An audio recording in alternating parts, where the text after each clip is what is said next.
আসসালামু আলাইকুম কাচ্চা বাচ্চারা, কেমন আছো সবাই?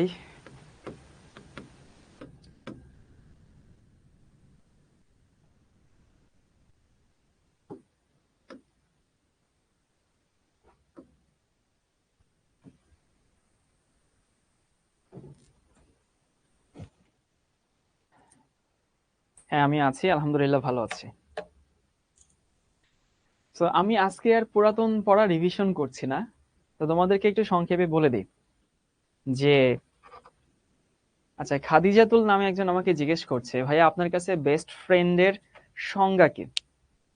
ওয়েল, বেস্ট ফ্রেন্ড তো আসলে এক কথায় বলা যায় না, তবে হ্যাঁ, বেস্ট ফ্রেন্ডের সংজ্ঞা হচ্ছে যাকে আসলে আমার কোনো কিছু বোঝাতে হয় না।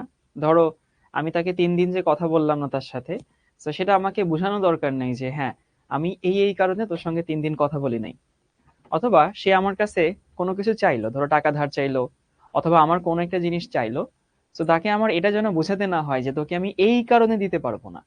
আমি যদি বলি যে এটা দেওয়া সম্ভব না, সেজন্য বিশ্বাস করে যে হ্যাঁ ঠিক আছে, যেহেতু বলছে দেওয়া সম্ভব না, তাহলে মানে অবশ্যই কোনো সমস্যা আছে। তো বেস্ট ফ্রেন্ড হচ্ছে যেখানে এক্সপ্লেনেশনের দরকার নেই, সেটা হচ্ছে বেস্ট ফ্রেন্ড। আর তাছাড়া হচ্ছে তুমি যত বড় হবা, এখানে কিছু জিনিসপত্র পরিবর্তন হবে। যেমন ধরো, এখন যেরকম তোমার বন্ধুদের সঙ্গে রেগুলার দেখা হয়, রেগুলার কথা বলো, তোমার অনেক বন্ধু আছে যারা একই ছিল, কলেজে গিয়ে ভিন্ন কলেজে ভর্তি হয়েছে। এখন কিন্তু ওই বন্ধুদের সঙ্গে খুব একটা দেখা তোমার হচ্ছে না, হয় না কিন্তু খুব একটা। কারণ কি? কলেজ আলাদা, সবার হচ্ছে রেগুলার রুটিন আলাদা হয়ে গেছে। তুমি যত বড় হবা, দেখবা যে তোমার বন্ধুদের সঙ্গে তোমার দেখা সাক্ষাৎ আরো কমে গেছে। তো আরো কমে গেলে ধরো, আমার আমার এরকম অনেক বন্ধু আছে যাদের সঙ্গে আগে রেগুলার আড্ডা মারতাম, কিন্তু গত 3 মাস বা গত 6 মাস ওদের সঙ্গে আমার দেখাই হয় না, কথাও হয় না, কারণ ও ওর কাজে ব্যস্ত, আমি আমার কাজে ব্যস্ত। কিন্তু এখন ফোনে যদি কখনো ফোন দেই, এরা আমাকে জিজ্ঞেস করে না যে হ্যাঁ এখনো কোনো খবর নাই, খবর নেও না, বেঁচে আছি না মরে গেছি, তারও কোনো খবর নিচ্ছ না, এখন ব্যস্ত হয়ে গেছো, বড় হয়ে গেছো। এই কথাগুলো কিন্তু ওরা বলে না, কারণ ওরা বুঝে যে আমি ব্যস্ত থাকি, আমিও বুঝি যে ওরা ব্যস্ত থাকে। তো এই যে যে আন্ডারস্ট্যান্ডিং, এই যে যে হচ্ছে বোঝাপড়া পারস্পরিক, এটা হচ্ছে আমার কাছে মনে হয় বেস্ট ফ্রেন্ডের সব থেকে বড়, কি বলা যায়, লক্ষণ আর কি। ঠিক আছে। আচ্ছা, আমাকে আহ, দুইজন হচ্ছে দুইটা কথা বলছে, আমি একটু সেটা একটু।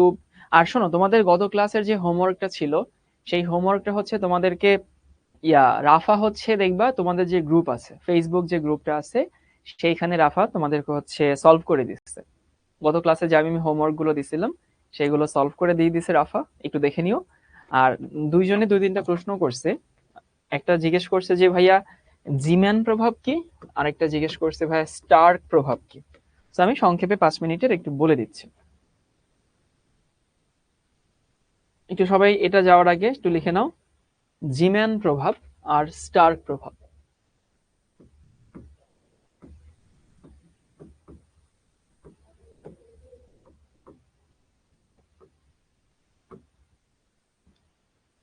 আর হচ্ছে স্টার্ক প্রভাব।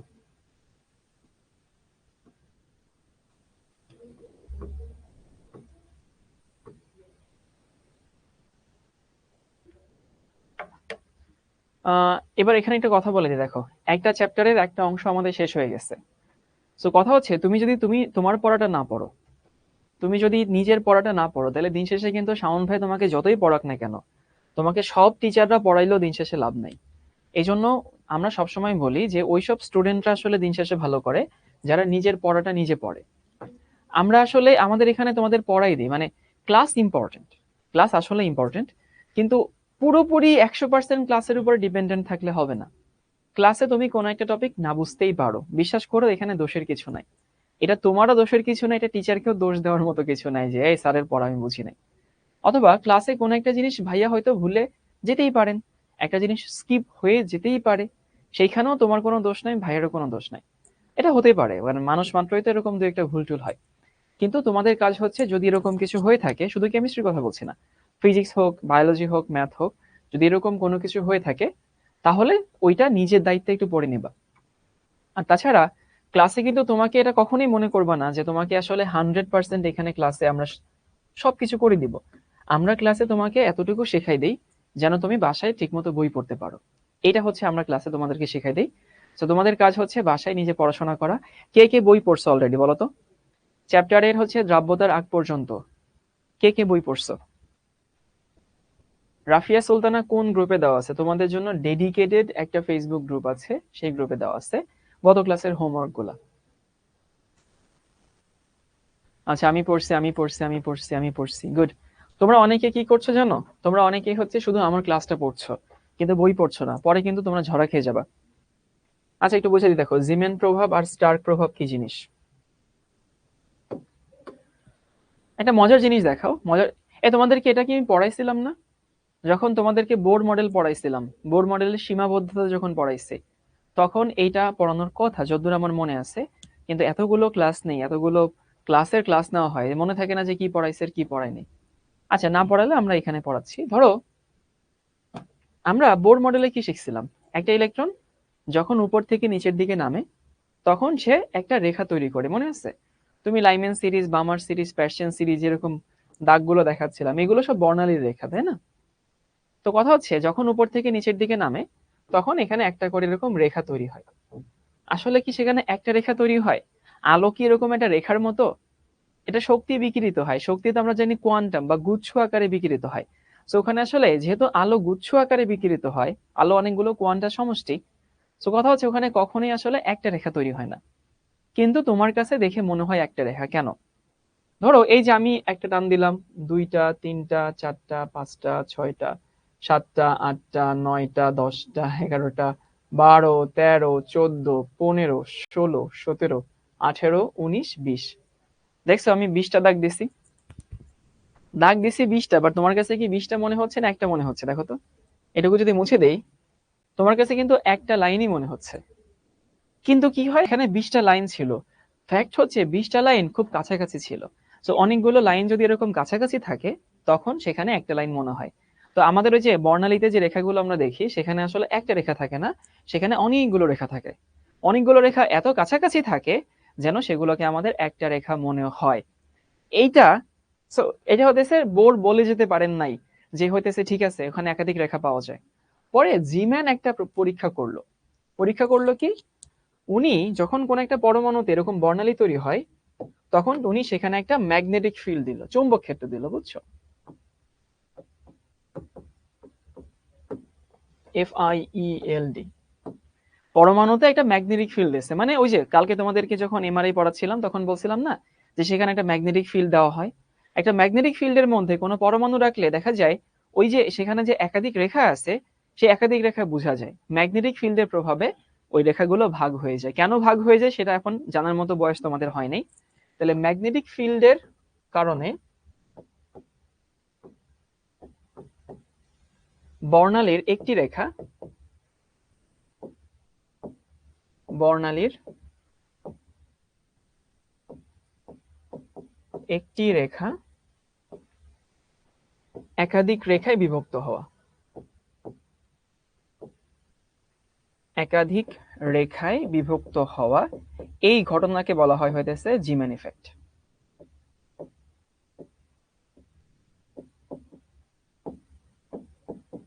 তাহলে কি বললাম ভাইয়া, আমি কোন একটা পরমাণুতে যদি ম্যাগনেটিক ফিল্ড দেই, বা ম্যাগনেটিক ফিল্ডের মধ্যে যদি আমি কোন একটা পরমাণু দেই, তাহলে কি হবে? আচ্ছা, আমাকে একজন বলছে আয়শা শিখা পরীক্ষা দ্বারা ধাতব আয়ন শনাক্তকরণ এটা পড়াবেন না। আয়শা, এটা পড়াবো আমরা দ্রাব্যতার পরে, বুঝছো? এটা আমাদের এই সেগমেন্ট না। তোমাদের বইতে হয়তো এই সেগমেন্টে থাকতে পারে, বাট ওইটা লবণ শনাক্তকরণ যখন পড়ানো হয় বা আয়ন শনাক্ত যখন পড়ানো হয়, তখন ওটা আমরা পড়াবো। সো ম্যাগনেটিক ফিল্ডের কারণে বর্ণালীর একটি রেখা একাধিক রেখায় বিভক্ত হওয়া, এই ঘটনাকে বলা হয় জিমেন এফেক্ট। আবার এইটা স্টার্ক নামে একজন লোক অন্যভাবে করছিল। সে করছিল কি, এখানে ম্যাগনেটিক ফিল্ড দেয় নাই, বুঝছো? উনি ইলেকট্রিক ফিল্ড দিছিল। সো এই ম্যাগনেটিক ফিল্ডের জায়গায় ইলেকট্রিক ফিল্ড দিলেও না বর্ণালীর একটা রেখা অনেকগুলো রেখায় ভাগ হয়ে যায়। এটাকে বলা হয় স্টার্ক ইফেক্ট। আমার কষ্ট করতে হবে না, আমার কাছে টেকনোলজি আছে, তুমি কষ্ট করে এটা লিখে নাও আবার। সো ইলেকট্রিক ফিল্ড দ্বারা বর্ণালীর একটা রেখা অনেকগুলো রেখায় ভাগ হয়ে যাওয়াকে কি বলা হয়? স্টার্ক ইফেক্ট বলা হয়। আচ্ছা, একজন জিজ্ঞেস করছে ভাইয়া দাদু কোথায়? দাদু কালকে তোমাদের ক্লাস নিবে। তোমাদের ক্লাস নিবে না কাদের ক্লাস নিবে আমি জানি না, কিন্তু কালকে থেকে ইকবাল ভাই নিয়মিত শিখতে ক্লাস নেবে। সো তোমাদের সাথে ক্লাস নাকি কাদের সাথে ক্লাস আমি এক্স্যাক্টলি জানি না, বাট কালকে আসবে। সামি বলছে কলেজ টেস্টে দ্রাব্যতা আছে। ওই যে এটা তোমাদেরকে বলে দিছিলাম যে তোমাদের তাহলে আর্কাইভ দেখে নিতে হবে। আমরা এরপরেই হচ্ছে পরিবেশ রসায়ন শুরু করব। আর এটুকু লেখা হইলে সবাই একটু ডান লিখো। তাহলে বর্ণালীর একটি রেখা অনেকগুলো রেখায় বিভক্ত হওয়াকে আমরা কি বলি? ওই ইলেকট্রিক ফিল্ড দিয়ে করলে স্টার্ক ইফেক্ট, আর আমি যদি ম্যাগনেটিক ফিল্ড দিয়ে করি তাহলে সেটাকে বলা হয় জিমেন এফেক্ট। ওকে ডান। এবার তোমাদেরকে একটু দেখাই, যদি এটাও পরীক্ষায় খুব কম আসে, যে মাঝে মধ্যে এরকম আসে যে কয়টা রেখা পাওয়া যাবে। তো সবাই একটু লিখে নাও রেখার সংখ্যা। রেখার সংখ্যা, রেখার সংখ্যা হইতেছে এইটা, n হাই মাইনাস n লো, n হাই মাইনাস n লো, তারপর হইতেছে -1 বাই হচ্ছে 2। এই হচ্ছে বর্ণালীর রেখার সংখ্যা।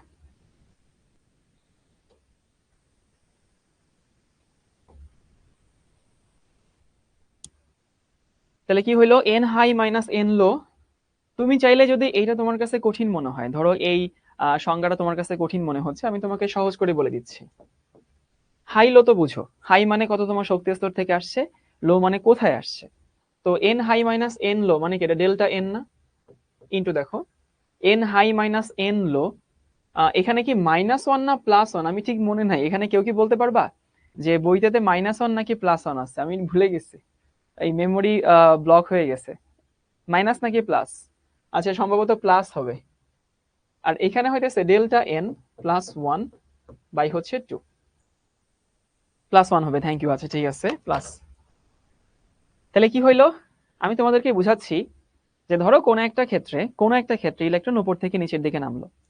তো ইলেকট্রন যখন উপর থেকে নিচের দিকে নামছে, তো হাই মাইনাস লো মানে সে যেখান থেকে আসছে উচ্চ শক্তি স্তর n হাই, আর নিম্ন শক্তি স্তর হইতেছে n লো।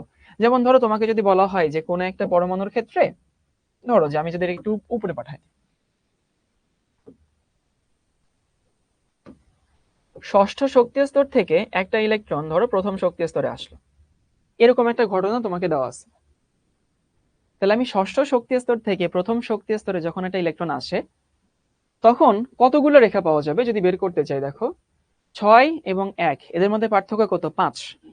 তো পার্থক্য যদি 5 হয়, 5 ইন্টু 5-এর সাথে 1 যোগ হবে মানে 6 বাই হচ্ছে 2। তার মানে আমি যেটাকে আমরা একটা লাইন বলতেছি, সেই একটা লাইনে আসলে 15টা লাইন থাকে, কিন্তু এত কাছাকাছি থাকে যেন সেখানে হইতেছে আমাদের একটা লাইনই মনে হয়। এবার তোমাদেরকে বলি যে হইতেছে চ্যাপ্টারটা কিভাবে পড়বা। সবাই একটু মনোযোগ দিয়ে শোনো, একটু মনোযোগ দিয়ে শোনো, আপাতত কমেন্ট করো না। প্রথমত তোমাদের ম্যাগনেটিক আর ইলেকট্রিক ফিল্ডের মধ্যে তফাৎ কি? সুবাহানা জিজ্ঞেস করছে। ম্যাগনেটিক ফিল্ড মানে একটা চুম্বক তার চারপাশে যে ক্ষেত্র তৈরি করে সেটাকে ম্যাগনেটিক ফিল্ড বলে। খেয়াল করো, একটা চুম্বক তার চারপাশে যে ফিল্ড তৈরি করে বা চুম্বক তার পাশে যে চারপাশে যে প্রভাব তৈরি করে, তুমি অন্য কোনো চুম্বক পদার্থ আনলে সে আকর্ষিত হয়, এটাকে বলা হয় ম্যাগনেটিক ফিল্ড।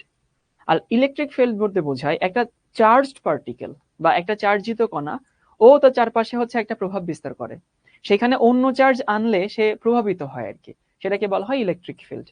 তো তোমরা যখন হচ্ছে ওই যে ফিজিক্সে যখন তোমাদের শুভ ভাইয়া বা জিমি ভাই পড়াবেন যে কি বলে তড়িৎ ক্ষেত্র চুম্বক ক্ষেত্র, তখন ভালো মতো বুঝতে পারবা। একটা চুম্বক তার আশেপাশে যে প্রভাব বিস্তার করে সেটাকে বলা হয় ম্যাগনেটিক ফিল্ড, একটা চার্জিত কণা তার আশেপাশে যে ফিল্ড তৈরি করে সেটাকে বলা হয় ইলেকট্রিক ফিল্ড। প্রথমত হচ্ছে তোমাদের অনেকেরই কলেজের সিলেবাসের সাথে আমাদের এই শিখর এখনকার যে সিলেবাসটা চলতেছে, যেমন তোমাদের এখন চলে হচ্ছে Q1। সো Q1-এ আমরা তোমাদের কি পড়াচ্ছি? আমরা তোমাদের পড়াচ্ছি হচ্ছে প্রথম পত্রের দ্বিতীয় অধ্যায়। দ্বিতীয় অধ্যায় আবার পুরোটা না, দ্রাব্যতার আগ পর্যন্ত, যেটাকে আমরা কোয়ান্টাম মেকানিক্স পার্ট বলি, যেখানে হচ্ছে পরমাণুর পরিচয়, তারপরে হইতেছে কি বলে তোমার হচ্ছে বর্ণালী, এরপরে হইতেছে ইলেকট্রন বিন্যাস, এইগুলো হচ্ছে আমরা পড়ে Q1-এ আছে। আর Q1-এ আছে দ্বিতীয় পত্রের প্রথম অধ্যায়। এই প্রথম অধ্যায়টাও পুরোপুরি নাই, প্রথম অধ্যায়টা আছে কোনটা? গ্যাসের সূত্র। তোমাদের জিমি ভাই যে গতকালকে গ্যাসের সূত্র পড়াচ্ছিল ওই অংশটুকুই আছে, বয়েল, চার্লস, অ্যাভোগাড্রো, এই অংশটুকু আছে। এখন প্রশ্ন আসতে পারে, ভাইয়া আপনারা এইটুকু কেন সিলেবাসে রাখলেন? আন্দাজে রাখছেন? উত্তর হচ্ছে না। বাংলাদেশের ম্যাক্সিমাম কলেজের সাথে এই সিলেবাসটা ম্যাচ করে, এই সিলেবাসটা মিলে যায়, এই জন্য হইতেছে এই সিলেবাসটা আমরা রাখছি। এখন সবার কলেজের সঙ্গে কি মিলে যাবে? উত্তর হচ্ছে না। সবার কলেজের সঙ্গে কখনোই মিলানো সম্ভব না আসলে। তাইলে ভাইয়া যদি কারো কলেজের সঙ্গে সিলেবাস মিলে না যায় তাহলে তার করণীয় কি? তাহলে তার দুইটা করণীয় কাজ আছে, একটু সবাই মনোযোগ দিয়ে শোনো। নাম্বার 1, প্রথম করণীয় কাজ হচ্ছে, দেখো তোমাদের কাছে কিন্তু আমাদের আর্কাইভ গুলো দেওয়া আছে। ধরো তোমার হচ্ছে আছে, দ্রাব্যতা আছে সিলেবাসে। এখন দ্রাব্যতার আর্কাইভ ক্লাস কিন্তু দেওয়া আছে এবং সেই ক্লাসগুলো সম্ভবত আমার নেওয়া ক্লাসই তোমাকে দেওয়া আছে। তো তুমি যদি ওই ক্লাসগুলো দেখে কলেজের পরীক্ষাটা সামলাও, হয়তো কলেজের পরীক্ষায় তুমি একেবারে টপার হবা না, কিন্তু পরীক্ষাটা তো সামলানো যাবে। পরে যখন আমরা তো এখানে পড়াবোই, তাই না? যখন আমরা পড়াবো তখন তুমি একেবারে স্মুথলি রিভিশন দিয়ে ফেলো। এখন আপাতত কলেজের পড়াটা সামলানোর জন্য আর্কাইভ ক্লাসগুলো দেখো। অথবা তোমার যদি মনে হয় ভাইয়া আর্কাইভ ক্লাস কখন দেখবো, কেমনে দেখবো, সেটা ঠিক মতো দেখা হচ্ছে না, সেটা হইতেছে দেখতে গেলে হচ্ছে আমাদের সময় নষ্ট হচ্ছে, তাহলে বলবো কলেজে তো পড়াচ্ছে, কলেজে পড়াচ্ছে, সো কলেজে যেহেতু পড়াচ্ছে তার মানে হইতেছে কলেজে তো ক্লাস হচ্ছে। তুমি চাইলে কলেজের ক্লাস দেখেও পরীক্ষাটা সামলানোর জন্য কিছু শিখে নিতে পারো। এরপরে কাহিনী হইতেছে, ভাইয়া যদি সেটাও আমি না পারি তাহলে কি করতে হবে? তুমি যদি সেটাও না পারো তাহলে হইতেছে তুমি কলেজের পরীক্ষাটাকে স্যাক্রিফাইস করতে হবে তোমাকে। কারণ কলেজে একটা পরীক্ষা ভাই, এই যে আমার টার্ম পরীক্ষার জন্য এই পরীক্ষার রেজাল্ট তোমার কোথায় কোথাও কাজে লাগবে না। তো দিন শেষে তুমি তো এটা শিখবা, আজকে হোক কালকে হোক। আর তোমার মেইন পরীক্ষা তো এইচএসসি পরীক্ষা বা অ্যাডমিশন পরীক্ষা।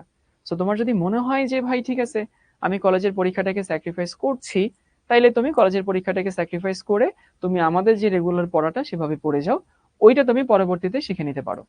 এই হচ্ছে তোমাদের সাথে এখনকার করণীয়। তারপরে আসি, এই তোমাদের প্রথম অধ্যায়টা ছিল এই কোয়ার্টারে, বাট এই কোয়ার্টার থেকে আমরা বাদ দিয়ে পরের কোয়ার্টারে ওটা পাঠিয়ে দিচ্ছি, মানে ল্যাবরেটরি নিরাপদ ব্যবহার। এরপরে আসি ভাইয়া, আর্কাইভ ক্লাস কোথায় পাবা? সেগুলো হইতেছে অ্যাপে গিয়ে একটু ঘাটাঘাটি করো, দেখবা তুমি নিচ থেকে পাবা। আর যদি সেটাও না পাও তাহলে 16780 নাম্বারে কল দিলে আর্কাইভ ক্লাসগুলো পাবা, একটু ঘাটাঘাটি করলেই অ্যাপটা পাবা। এরপর আসি ভাই, এখনকার একটা চ্যাপ্টারের একটা সেগমেন্ট তো শেষ করে ফেলছেন, তো একটা সেগমেন্ট যখন শেষ করা হয়ে গেছে তখন আমরা কিভাবে পড়াশোনা করবো আর কি। সো কিভাবে পড়াশোনা করবো সেটা একটু বলে দিই।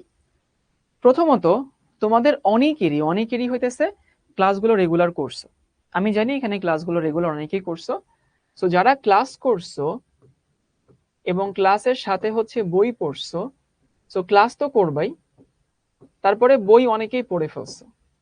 এখন তখন বই পড়ছো কিভাবে? ছন্ন ছাড়া ভাবে, মানে আমি যখন যে অংশটুকু পড়াইছি তখন সেই অংশটুকু পড়ছো, কিন্তু অ্যাজ এ হোল পুরো বইটা তো তুমি এখনো পড়ো নাই। সো ক্লাস করবা। তো যারা হচ্ছে ক্লাস করছো এবং বই পড়ছো তাদেরকে আমি বলবো, এখন তোমরা করবা কি, আবার ক্লাস দেখার কোনো মানে হয় না, তুমি হইতেছে এখন দেখবা ক্লাস নোট, এবং ক্লাস নোটের সাথে বইটা শুরু থেকে শেষ পর্যন্ত পড়বা। শুরু থেকে শেষ বলতে আমি বোঝাচ্ছি গুণগত রসায়ন যেখান থেকে শুরু হয়েছে সেখান থেকে, গুণগত রসায়ন যেখানে শেষ, মানে গুণগত রসায়নের দ্রাব্যতা যেখান থেকে শুরু হয়েছে ওর আগ পর্যন্ত হচ্ছে তুমি ক্লাস নোট পড়বা এবং হচ্ছে বইটা পড়বা। বই পড়ার পরে তোমাকে তো অবশ্যই প্র্যাকটিস করতে হবে, তাই না? সো প্র্যাকটিস করার জন্য তুমি চাইলে বইয়ের অনুশীলনী করতে পারো। সো বইয়ের অনুশীলনী খুব ভালো একটা প্র্যাকটিসের একটা সুযোগ হতে পারে। অথবা তোমাদের এখান থেকে শিখো থেকে তো প্র্যাকটিস শিট দেওয়া হয়, তাই না, প্র্যাকটিসের জন্য। তো তুমি শিখর প্র্যাকটিসের আসলে কোনো শেষ নাই, তুমি শিখর প্র্যাকটিস শিট সলভ করতে পারো, তুমি বইয়ের অনুশীলনী সলভ করতে পারো, তুমি একটা পুরাতন টেস্ট পেপার সলভ করতে পারো। তাহলে প্র্যাকটিস হচ্ছে কি কি হইতে পারে? একটা হচ্ছে বইয়ের অনুশীলনী হইতে পারে, শিখর যে শিটগুলো দেয় সেগুলো হইতে পারে, অথবা তুমি চাইলে একটা টেস্ট পেপার ম্যানেজ করতে পারো। কারো কাছে যদি টেস্ট পেপার না থাকে কোনো গাইড থাকে যে গাইডে পুরাতন বছরের প্রশ্ন আছে, মানে পুরাতন বছরের যদি প্রশ্ন থাকে তুমি চাইলে সেখান থেকেও সলভ করতে পারো। এবার বলবো যাদের আসলে বইটা পড়া নাই তাদের জন্য হইতেছে অবশ্যই বইটা হচ্ছে পড়ে নিতে হবে। তোমরা অনেকেই আছো বই পড়ো নাই, বই যারা পড়ো নাই তারা ফাঁকিবাজি করছো, তো বইটা অবশ্যই পড়ে নিতে হবে। সেই বইটা পড়বা কিভাবে? ক্লাসের সাথে সাথে হচ্ছে বইটা ভালো মতো পড়বা। শিখতে যে তোমাদের এক্সাম গুলো হয় সেই এক্সাম গুলো একটা প্র্যাকটিসের একটা পার্ট হিসেবে থাকতে পারে। ওকে, চলো আমরা এবার আমাদের ক্লাসে যাই।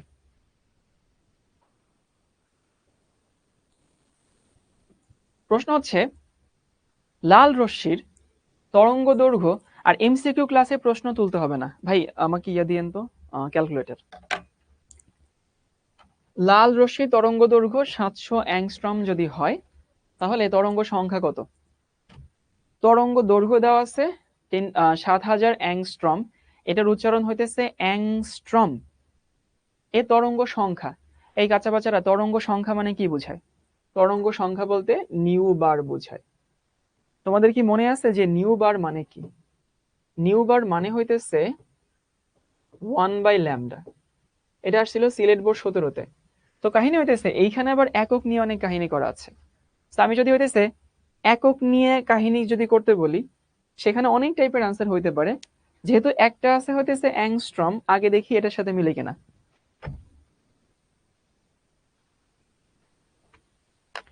উপরে 1 আর নিচে হইতেছে 7000। 1.4 10 to the power -4, 1.4। সেখানে নিউ বার হইতেছে 1.4, আমার এখানে যেটা আসলো ইনটু হইতেছে 10 to the power -4। এইটা একটা মান আসে। সো ওটা যদি হইতেছে আমি 14 করি, তার মানে এইটা আনসার না আসলে। তার মানে বুঝতে পারছো যে ঘ নাম্বার আমার আসলে মিলতেছে না। এটাকে যদি আমি অ্যাংস্ট্রমে নেই তাহলে এটা আসলে একক আসবে যে অ্যাংস্ট্রম ইনভার্সন। প্রথমত একক ঠিক নাই, আবার একক যদি ঠিক থাকে তার মানও ঠিক নাই, কারণ এইটা আসে হইতেছে এটা অ্যাংস্ট্রম ইনভার্স 1। সো এইটার এটা কি সমান? উত্তর হচ্ছে না। তুমি যদি 14 দাও তাহলে এখানে হচ্ছে 10 টু দি পাওয়ার কি বলে -5 বসাইতে হয়, তার মানে ঘ নাম্বার উত্তর না। এবার একটু ন্যানোমিটারে নেওয়ার চেষ্টা করি। তোমরা কি বুঝতে পারো 7000 ন্যানোমিটার অ্যাংস্ট্রম মানে কি? 7000 মানে অ্যাংস্ট্রম মানে হইতেছে এইটা 700 ন্যানোমিটার। কি বললাম ভাইয়া? 7000 অ্যাংস্ট্রম যে কথা, 700 ন্যানোমিটার একই কথা, কারণ nanometre 10 to the power -9, angstrom 10 to the power -10। তাহলে আমি যদি 1/700 করি তাহলে আসে হইতেছে এইটা 1.4 ইন্টু 10 টু দি পাওয়ার -3 এত nanometre inverse 1। 1.4 10 to the power -3 nanometre inverse 1, তার মানে এই হচ্ছে আমাদের আনসার। এই হচ্ছে আনসার। তো অঙ্কটা এমন আহামরি কঠিন কিছু না, প্রশ্নটা এমন আহামরি কঠিন কিছু না, খালি তোমাকে একক নিয়ে আসলে খেলতে হবে। বি কখনোই আনসার না রে বাবা, বি আনসার না, এ হচ্ছে আনসার। সামি, আফিফা, জান্নাতুল, তারপরে হতেছে অনেকেই হচ্ছে, ও আচ্ছা এখানে তো ন্যানোমিটার ইনভার্স নাই। আয় হায়, হ্যাঁ ঠিকই তো আছে, ন্যানোমিটার ইনভার্স নাই। তাহলে এটাও আনসার না, কারণ এতে একক মিলে নাই। দেখি বাকিগুলো কি আনসার মিলছে কিনা। এ হচ্ছে একক নাই, হ্যাঁ।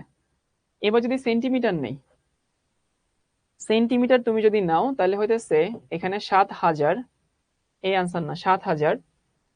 তুমি যদি অ্যাংস্ট্রম থেকে সেন্টিমিটারে আনতে চাও, অ্যাংস্ট্রম থেকে সেন্টিমিটার আনতে গেলে হইতেছে 10 টু দি পাওয়ার -8 দিয়ে গুণ করতে হয়, এত সেন্টিমিটার।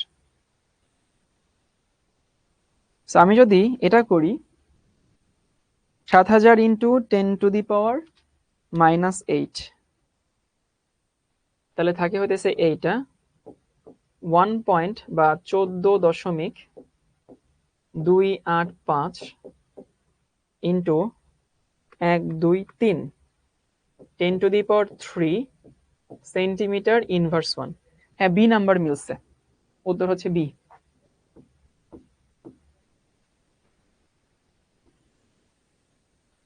এই বি নাম্বার হচ্ছে আনসার।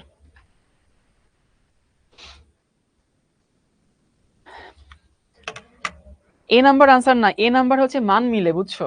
মান মিললে কিন্তু একক মিলে না। তারপরে হইতেছে ঘ নাম্বার তো মানও মিলে না এককও মিলে না। কিন্তু খ নাম্বারে মানও মিলে এককও মিলে। প্রথম প্রশ্ন একটু বেশি কঠিন হয়ে গেছে আর কি। পরের প্রশ্নে আসি, কোন রশ্মির তরঙ্গ দৈর্ঘ্য অধিক? কোন রশ্মির তরঙ্গ দৈর্ঘ্য অধিক? আচ্ছা, তোমাদের কি মনে আছে যে এই দেখো এখানে ইউভি আছে, এক্স রে আছে, মাইক্রোওয়েভ, MW মানে হচ্ছে মাইক্রোওয়েভ, এবং IR। তোমাদেরকে যে আমি সিরিজটা পড়াইছিলাম সেই সিরিজ বলে দিই, গামা রে, তারপরে এক্স রে, তারপরে হইতেছে ইউভি, তারপরে হইতেছে দৃশ্যমান, তারপরে হইতেছে মাইক্রো, এবং তারপরে হচ্ছে রেডিও। এটা ছিল আমাদের সিরিজ, এবং বলছিলাম যে তরঙ্গ দৈর্ঘ্য অধিক, এই পাশে ল্যামডা হচ্ছে মিনিমাম আর এই পাশে ল্যামডা হচ্ছে ম্যাক্সিমাম, তাই তো? এখন তোমাকে দেখো এখানে যে আমাদের ইয়াগুলো দেওয়া আছে, ও দৃশ্যমানের পরে আবার ছিল IR, ভুলে গেছি, এখানে IR ছিল, মাইক্রোওয়েভ ছিল, আর রেডিও ওয়েভ ছিল। এই হচ্ছে আমাদের সিরিজটা ছিল। তো সবার থেকে ডানে কি আছে? সবার থেকে ডানে এখানে আছে হচ্ছে কোনটা? মাইক্রোওয়েভ। এই হচ্ছে আমাদের আনসার। এটা খুব ইজি পিজি প্রশ্ন। এবং তোমাদের কি মনে আছে আমি তোমাদেরকে এটা মুখস্থ করতে বলছিলাম?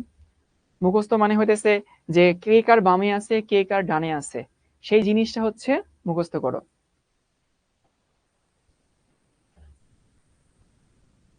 পরের প্রশ্ন আসি, এটা খুব ইজি পিজি লেমন স্কুইজি প্রশ্ন। এটা যশোর বোর্ড 2023 সালে আসছিল। আচ্ছা, আমাকে সুবহানা বলছে ভাই তরঙ্গ দৈর্ঘ্যের কি আলাদা আলাদা একক আছে? হ্যাঁ অবশ্যই। সুবহানার প্রশ্নটা একটু বলি। ও বলছে ভাইয়া তরঙ্গ দৈর্ঘ্যের কি আলাদা আলাদা একক আছে কিনা, বা তরঙ্গ সংখ্যা। দেখো তরঙ্গ সংখ্যা মানে কি? 1 বাই তরঙ্গ দৈর্ঘ্য। তরঙ্গ দৈর্ঘ্য একটা দৈর্ঘ্য, সো দৈর্ঘ্যের একক তো তুমি সেন্টিমিটারে নিতে পারো, তুমি মিটারে নিতে পারো, তুমি ন্যানোমিটারে নিতে পারো। সো ল্যামডার একক তুমি যে অনুযায়ী নিবা, নিউবারের এককটা সেই একক অনুযায়ী হবে। কোন নীতি অনুযায়ী অযুগ্ম ইলেকট্রন সমূহ স্পিন একমুখী হয়? কোন নীতি মনে আছে? হুন্ডের নীতি। তোমাদেরকে একটা নীতি শিখাইছিলাম প্র্যাকটিক্যালে, লোকাল বাস থিওরি, মনে আছে?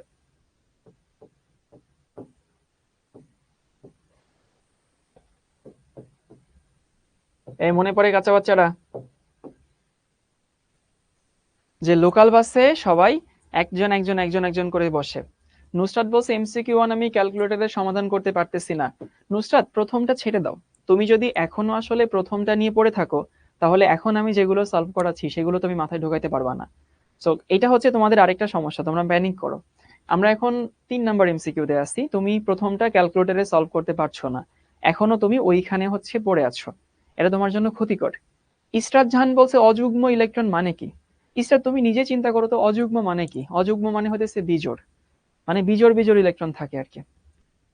নেক্সট প্রশ্ন, বর্ণালী বিকিরণের ক্ষেত্রে কোন সিরিজ ব্যতিক্রম? বলতো কোন সিরিজ ব্যতিক্রম? যশোর বোর্ড 2023। আচ্ছা, কোন সিরিজ ব্যতিক্রম? আমরা একটু এগুলো পড়ি। Brackett series, Paschen series, Balmer series, Humphreys series. তোমাদের মনে আছে ব্রাকেট সিরিজ কি রশ্মি? IR না? প্যাসচেন কি? IR। হামফ্রিজ কি? IR। কিন্তু বামারটা কি IR? না, বামারটা হচ্ছে কোনটা? দৃশ্যমান। তাহলে যতগুলো সিরিজ ছিল একটা সিরিজই শুধু দৃশ্যমান ছিল, সেটা হচ্ছে আমাদের বামার সিরিজ। তো এই হচ্ছে আমাদের আনসার, একদম ইজি পিজি লেমন স্কুইজি। যারা সবগুলো ক্লাস করছো, যারা বাসায় বই পড়ছো, দেখবা এমন আহামরি কোনো প্রশ্ন আসে না পরীক্ষায় যেটা তুমি পারো না। কনসেপ্ট ক্লিয়ার থাকলে খুব ইজিলি পারবা। এটা বরিশাল বোর্ড 2023 আসছিল। প্রশ্ন হতেছে ভিন্ন ভিন্ন শক্তির উপশক্তি স্তরে ইলেকট্রন প্রবেশের ক্ষেত্রে কোন নীতি অনুসরণ করে? ভিন্ন ভিন্ন শক্তির উপশক্তি স্তরে ইলেকট্রন প্রবেশের জন্য, ভিন্ন ভিন্ন শক্তি উপশক্তি স্তরে ইলেকট্রন প্রবেশের জন্য কোন নীতি অনুসরণ করে? এই কোন নীতি মানে ধরো প্রশ্ন হইতেছে যে 3D তে আগে প্রবেশ করবে নাকি 4s আগে প্রবেশ করবে। 3D একটা উপশক্তি স্তর, 4s একটা উপশক্তি স্তর, কোন নীতি অনুসরণ করে? নীতি হইতেছে আউফবাউ নীতি। গুড, সবাই পারছো? তাহলে ভিন্ন ভিন্ন শক্তির উপশক্তি স্তরে ইলেকট্রন প্রবেশ করে হইতেছে আউফবাউ নীতি। ওকে, পরের প্রশ্ন আসি। কোয়ান্টাম সংখ্যার মান n সমান 4 l সমান 3 হলে অরবিটালটি কি হবে? এটা আসলে ঠিক অরবিটাল না, বুঝছো? এটা হচ্ছে উপশক্তি স্তর। তোমাদের বইয়ে ভুল করে, পরীক্ষায় ভুল আসে, বাট যাই হোক, সমস্যা নেই। n এর মান 4, এই কাঁচা বাচ্চারা n এর মান হচ্ছে 4, এই যে হচ্ছে 4, সুন্দর হলো না? n এর মান হচ্ছে 4, l এর মান 3, 3 এর জন্য কোনটা? 3 এর জন্য কি হয় দেখো, মনে আছে কিনা যে s এর জন্য মানটা হচ্ছে 0, l এর কি বলে p এর জন্য মানটা কত? 1, মনে পড়ে? d এর জন্য মানটা কত? l এর মান আর কি 2, f এর জন্য মানটা কত? 3, তাহলে এখানে 4 কি হবে? 4f হবে। এই হচ্ছে আমাদের আনসার, 4f। ঘ নাম্বার, ইয়েস। তাহলে ভিন্ন ভিন্ন শক্তির উপশক্তি কি বলে, n এর মান যদি 4 হয় এবং l এর মান যদি 3 হয়, তাহলে সেখানে কি হয়? 4f হয়। গুড। পরের প্রশ্নে আসে, কোনটি আউফবাউ নীতি মেনে চলে? মানে কোনটা আউফবাউ নীতি মেনে চলে? ওকে, এখন দেখো আউফবাউ নীতি কোনটা মেনে চলে। প্রথমত দেখো 5s, আমি ক নাম্বার চেক করি আগে। এই কাঁচা বাচ্চারা 5s, তার মানে কি 5s এর যোগফল হইতেছে 5, তাই না? যদি ক নাম্বার চেক করি, প্রথমটার যোগফল হচ্ছে 5, 4p এর যোগফল 5 এবং 4f, 4f, f এর জন্য কিন্তু l এর মান 3, মানে আমরা এখানে কি বের করব? আমরা এখানে n প্লাস l এর যোগফল বের করব, তাই না? তাহলে n প্লাস l এর যোগফল যদি বের করি, 4f এর যোগফল হতেছে কত? 7। তাহলে ভাই দেখো এখানে 5s এর শক্তি বেশি দেওয়া আছে 4p থেকে, মানে প্রথমটা ভুল, ক নাম্বার এখানে ভুল, কোনো সন্দেহ নাই। খ নাম্বার চেক করি, ভাই এখানে 3d এর শক্তি 3s থেকে কম দেওয়া আছে, খ নাম্বারও যে ভুল, কোনো সন্দেহ নাই। কারণ একটা অপশন যে ভুল, সেটা চেক করতে গেলে তো তোমাকে সবগুলো চেক করার দরকার নাই। এইখানে একটু আসি, 5s এর শক্তি 5p থেকে বেশি দেওয়া আছে, এটাও ভুল। গ নাম্বার ভুল, এটা নিয়ে কোনো সন্দেহই নাই। তাহলে ঘ নাম্বার একটু চেক করি, 3s, দেখো 3s এর শক্তি 3, 3p এর শক্তি হইতেছে 3p এর শক্তি হইতেছে 4, আর 5s এর শক্তি হইতেছে 5। এর একটাও সঠিক উত্তর নাই।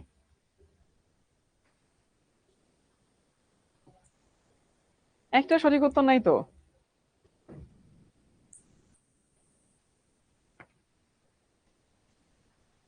এখানে একটু কাহিনী আছে।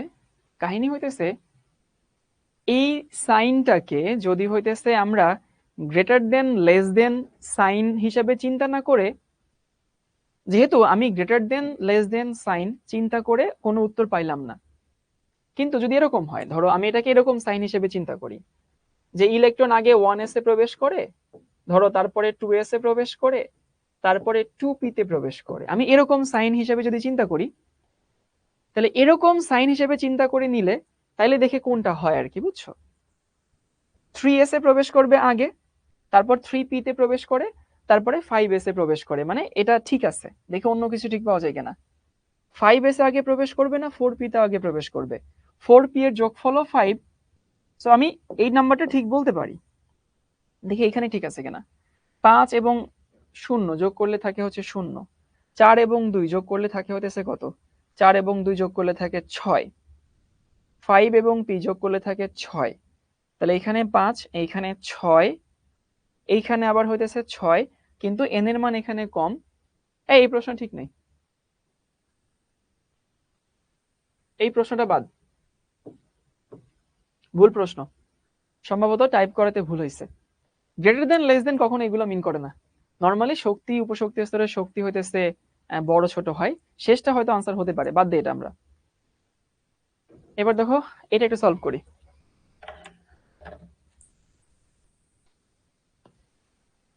কোন পরমাণুর 22তম ইলেকট্রনের জন্য কোয়ান্টাম সংখ্যার কোন সেটটি সঠিক? কোন পরমাণুর 22তম ইলেকট্রনের জন্য কোয়ান্টাম সংখ্যার কোন সেটটা সঠিক? যদি কোনো বোর্ডে কোনো প্রশ্নে ভুল আনসার থাকে, তাহলে তোমরা এমনিতেই নাম্বার পেয়ে যাবা, তুমি দাগাইলেও নাম্বার পাবা, না দাগাইলেও নাম্বার পাবা, ঠিক দাগাইলেও নাম্বার পাবা, ভুল দাগাইলেও নাম্বার পাবা, এটা নিয়ে টেনশন নিও না। আর বোর্ড পরীক্ষা অনেক ভুল থাকে।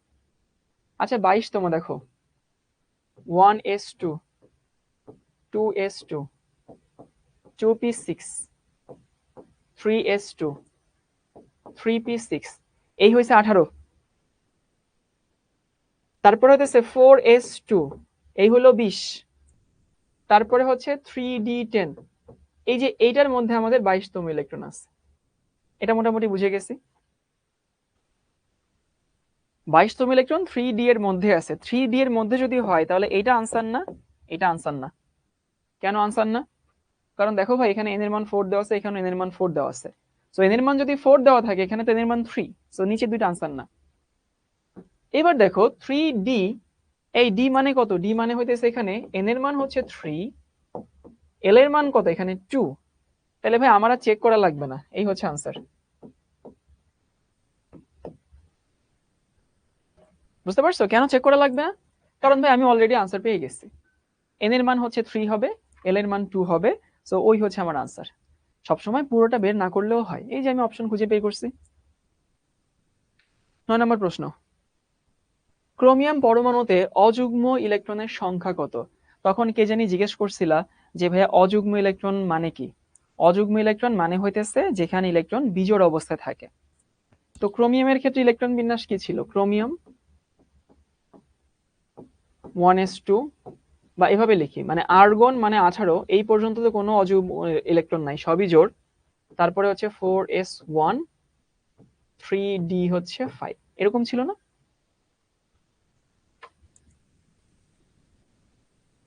তাহলে 4s1, 3d5, তাহলে 4s এর এটাও বিজোড়, এই পাঁচটাও বিজোড়। তার মানে মোট বিজোড় কয়টা হয়? মোট বিজোড় হয় হইতেছে 6টা। তাহলে ক্রোমিয়ামের ক্ষেত্রে বিজোড় ইলেকট্রন কয়টা? উত্তর হচ্ছে 6।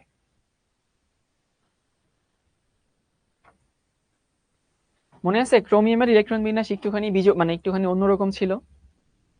সো অন্যরকম যদি থাকে সেক্ষেত্রে হচ্ছে আমাদের ওই অনুযায়ী চিন্তা করতে হবে।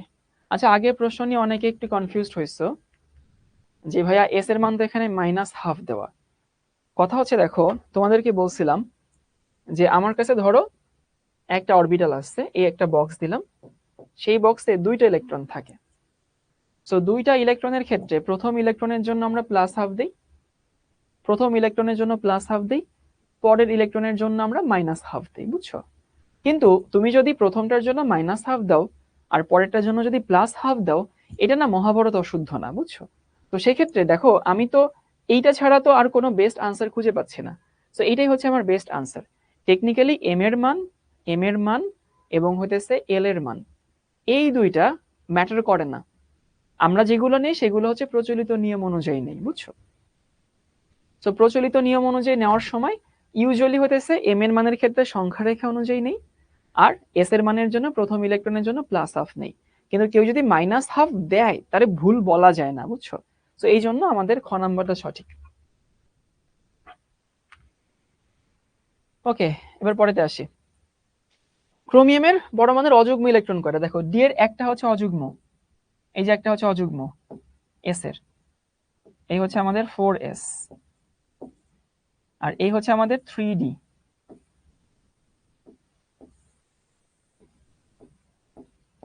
এই পাঁচটাই তো অযুগ্ম, তাই না? তাহলে মোট অযুগ্ম কত? মোট অযুগ্ম হইতেছে 6টা।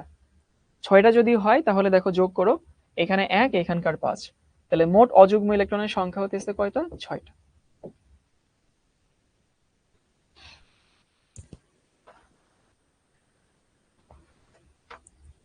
ওকে, এবার আসি 3d অরবিটালের জন্য। এই 3d ঠিক অরবিটাল না, 3d হতেছে উপশক্তি স্তর বা সাবশেল। যাই হোক, তোমাদের বইয়ে ভুল করে, পরীক্ষাও ভুলভাল আসে।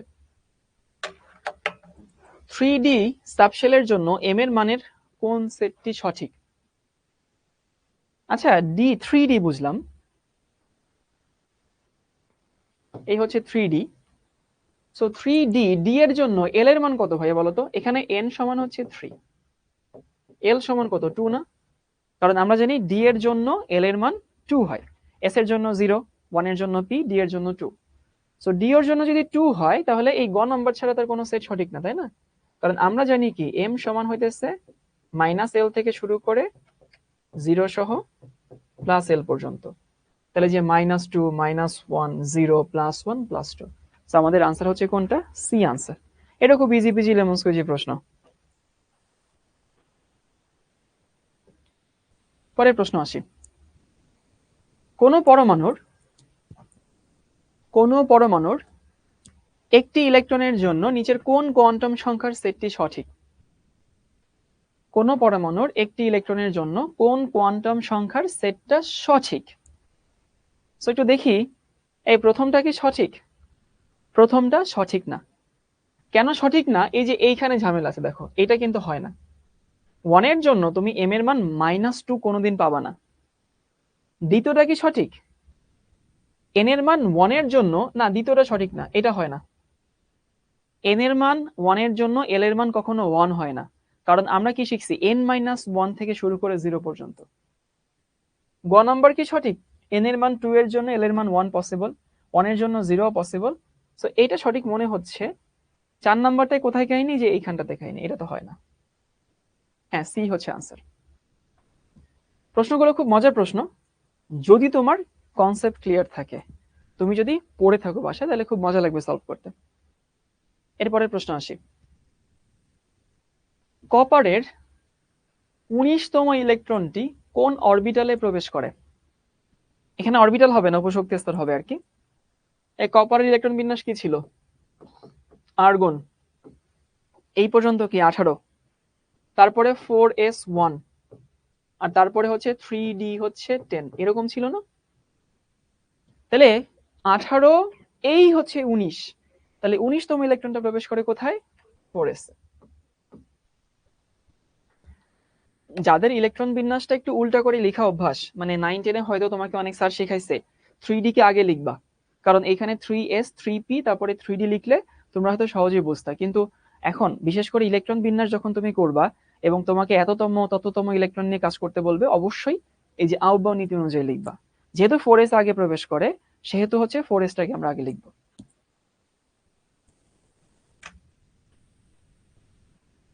তারপরে হচ্ছে আমরা নেক্সট প্রশ্নে যাই। প্যাসচেন সিরিজের ক্ষেত্রে নিম্ন শক্তি স্তরের মান কত? সবার আসলে সিরিজটা মুখস্থ থাকা উচিত, আমি ধরে নিচ্ছি সবার সিরিজটা মুখস্থ।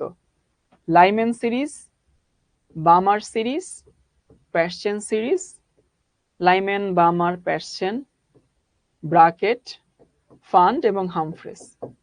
লাইম্যানের জন্য 1 নম্বরে পৌঁছাইতো, বামারের জন্য 2-এ পৌঁছাইতো, প্যাসচেনের জন্য 3-এ পৌঁছাবে। তাহলে প্যাসচেন সিরিজের জন্য কোনটা হচ্ছে আনসার? গ নাম্বার হচ্ছে আনসার। এটা খুব ইজি বিজি প্রশ্ন। লাইম্যান, বামার, প্যাসচেন, ব্রাকেট, তারপর হচ্ছে ফান্ড, পি হচ্ছে ফান্ড, আর এইচ হচ্ছে হামফ্রিস। পরের প্রশ্ন আসি। এটা খুব জোস প্রশ্ন, চেষ্টা করবা ঠাম্মার জন্য বসে না থেকে নিজে নিজে সলভ করতে। মানে আমি তো এখানে করাই দিব, কিন্তু আমি তো ধরো বড় হয়ে গেছি, বুড়ো হয়ে গেছি, স্লো হয়ে গেছি, আমার এখানে করাইতে হয়তো সময় কম বেশি লাগবে। আমি করানোর আগে করে ফেলবা। হাইড্রোজেন পরমাণুর বর্ণালীতে প্যাসচেন সিরিজের জন্য, প্যাসচেন সিরিজ, প্যাসচেন সিরিজ মানে হইতেছে এন লো মানে কত ভাইয়া? এন লো মানে হইতেছে 3, কোনো সন্দেহ নাই। প্যাসচেন সিরিজ মানে এন লো মানে হচ্ছে 3। সর্বোচ্চ তরঙ্গ সংখ্যা, এই সর্বোচ্চ তরঙ্গ সংখ্যা মানে কি? আমাকে এটা চাইছে, নিউবার ম্যাক্স। এই কাঁচা বাচ্চারা, নিউবার ম্যাক্স হলে এনার্জি কি হয় বলতো? আমি তোমাদেরকে বলছিলাম যে সবসময় আমরা এনার্জি দিয়ে চিন্তা করব। নিউবার যদি ম্যাক্স হয়, এনার্জি কি হবে? বলো বলো বলো। যদি নিউবার ম্যাক্স হয়, এনার্জিও ম্যাক্স হবে, তাই না? সো এটা যদি ম্যাক্স হয়, এনার্জিও ম্যাক্স হবে।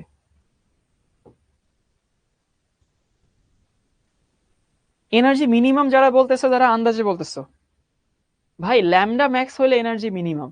এখানে আমার ল্যামডা নিয়ে কথা বলে নেই, সর্বোচ্চ তরঙ্গ সংখ্যা চাইছে, নট তরঙ্গ দৈর্ঘ্য। সো যারা আসলে উল্টা মানে আন্দাজে, ভাইয়া ক্লাসে আপনি ল্যামডা ম্যাক্স হইলে এনার্জি মিনিমাম পড়াইছিলেন, তো ওই সব সময় যেটা শিখছো ওইটা নিয়েই পড়ে থেকো না, একটু এদিক ওদিক চিন্তা করো। সো নিউবার ম্যাক্স হলে এনার্জিও ম্যাক্স হবে, তার মানে অসীম থেকে আসবে, তাই না?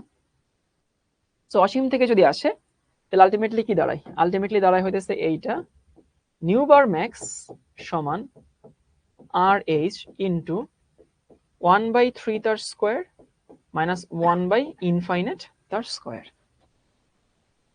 আলটিমেটলি কি দাঁড়ায়?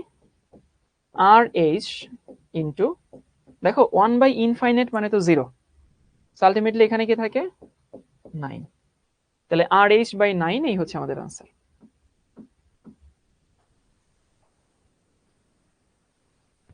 আশা করি সবাই বুঝে গেছো।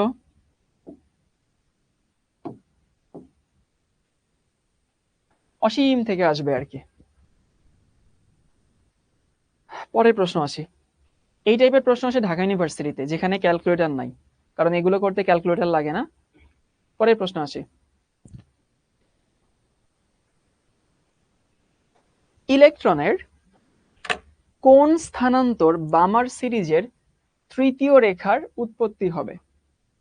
বামার সিরিজের তৃতীয় রেখা। এই বামার সিরিজ মানে হইতেছে লো মানে কত, মানে 2 এসে পৌঁছাবে না? বামার সিরিজ মানে হইতেছে 2 এসে পৌঁছাবে। 2 এ পৌঁছাবে মানে এইটা আমার জীবনও উত্তর হবে না, আর এটা আমার জীবনও উত্তর হবে না। দেখো বুঝো কিনা? তাহলে তুমি কিন্তু দুইটাকে বাদ দিয়ে দিলে। এখন যদি আন্দাজেও দাগাও তাও তো 50-50, বুঝো কিনা? মানে এখন আন্দাজে দাগাইলেও 50-50, আর যে বলদের দল ক বলতেছে এটাকে তো পিটানো উচিত। হয় বি হবে আনসার, না হয় সি হবে আনসার। এখন বামার সিরিজের তৃতীয় লাইন, তাহলে তোমাদেরকে কি শিখাইছিলাম? এন হাই সমান এন লো প্লাস কততম লাইন বলছে। এখন এখানে এন লো মানে কত? 2। কত নম্বর লাইন বলছে? তৃতীয় লাইন আছে, তার মানে যোগফল কত আসে? 5। অর্থাৎ কই থেকে আসে? 5 থেকে আসে। সো এই হচ্ছে আমাদের আনসার, সি হচ্ছে আনসার। গুড, সবাই পারছো। তোমরা কি বুঝতে পারছো যে পরীক্ষায় যা আসে সবই তুমি ক্লাসে পড়ছো? এখন তোমার কাজ হচ্ছে বইটা পড়ে প্র্যাকটিস করা। এরপরে আসি MCQ 16। চৌম্বক কোয়ান্টাম সংখ্যা, চৌম্বক কোয়ান্টাম সংখ্যা কি প্রকাশ করে? ইলেকট্রনের ঘূর্ণন প্রকাশক। এই ইলেকট্রনের ঘূর্ণন কি চৌম্বক প্রকাশ করে না স্পিন প্রকাশ করে? কি বলছি ভাইয়া? যে চৌম্বক কোয়ান্টাম সংখ্যা এটা কখনোই ইলেকট্রনের ঘূর্ণন প্রকাশক না। ইলেকট্রনের ঘূর্ণন প্রকাশ করে স্পিন কোয়ান্টাম নাম্বার। তাহলে আমি যেহেতু একটা ভুল পেয়ে গেছি, সো ভাই এখানে উত্তর এটা হইতে বাধ্য। আমার দেখারই দরকার নেই বাকিগুলোতে কি আছে। এই বুঝো কিনা? ঘূর্ণন প্রকাশ করে কিন্তু স্পিন কোয়ান্টাম নাম্বার। এবার একটু আসি যে হইতেছে এখানে আসলে বাকিগুলো কি দেওয়া আছে। তোমার বাকিগুলো চেক না করলেও হয়। এম এর মান মানে চৌম্বক কোয়ান্টাম সংখ্যা এম এর মান এর উপর নির্ভরশীল। এম এর মান এখানে একটা ইয়া হবে এবার কি, এল এর উপর নির্ভরশীল, বুঝছো? এলটা এখানে পড়ে নাই। সো এম এর মান এল এর উপর নির্ভরশীল, আর এম সমান হইতেছে 0 থেকে +- এল। বাকি দুটো ঠিক আছে। খ হচ্ছে আনসার। হ্যাঁ, স্পিন আর ঘূর্ণন সেম না? হ্যাঁ, স্পিন আর ঘূর্ণন সেম। জিশান, ইংলিশে বলা হয় স্পিন, বাংলায় বলা হয় ঘূর্ণন। পরের প্রশ্ন, কোনটি আইসোটোন এর উদাহরণ? আইসোটোন, কাঁচা বাচ্চারা, আইসোটোন মানে কি? আইসোটোন হইতেছে নিউট্রন সংখ্যা সেম থাকবে, তাই না?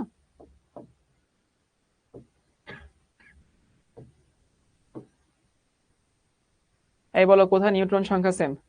নিউট্রন সংখ্যা সেম মানে হইতেছে এই যে বিয়োগ ফলগুলো সেম থাকবে। এটা তো খুঁজে বের করা বেশ কঠিন কাজ। দেখি, এই প্লাসটা হবে না আর কি, এখানে এই প্লাসটা হচ্ছে কেটে দাও।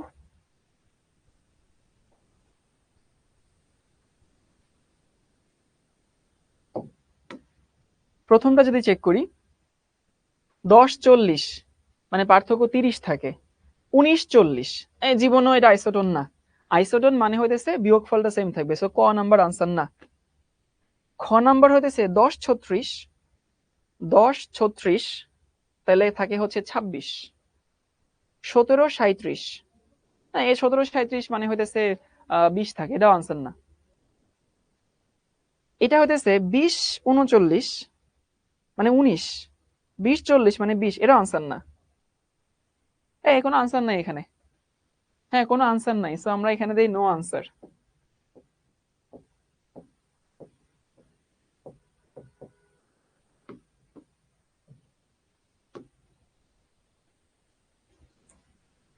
যদি এখানে আইসো বার বলতো, সো আইসো বার যদি হইতো তাহলে প্রথমটা আনসার হইতো। পরের প্রশ্নে আসি।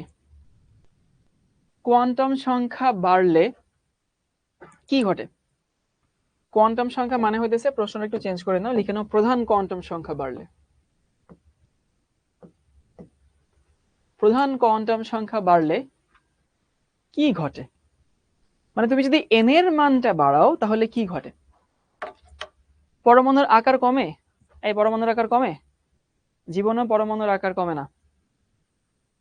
পরমাণুর ব্যাসার্ধ কমে? না। পরমাণুর শক্তি বাড়ে? পরমাণুর শক্তি বাড়ে না পরমাণুর শক্তি কমে? পরমাণুর শক্তি বাড়ে। এই মনে আছে শিখাইছিলাম পরমাণুর শক্তি কোথায় বেশি? যত দূরে যাব তত বেশি, অসীমে সব থেকে বেশি। তার মানে কথা হইতেছে তুমি যত দূরে যাবা তত পরমাণুর শক্তি কি হয়? বাড়তে থাকে। সো প্রধান কোয়ান্টাম নাম্বার যদি বাড়ানো হয় পরমাণুর শক্তি বাড়তে থাকে, মানে শক্তি স্তরের শক্তি বাড়ে। এবং অসীমে শক্তিটা ম্যাক্সিমাম ছিল, মনে আছে? সো আমাদের এখানকার আনসার হচ্ছে সি। পরের প্রশ্নে যাই, 19 নম্বর প্রশ্নে। হাইড্রোজেন পরমাণুর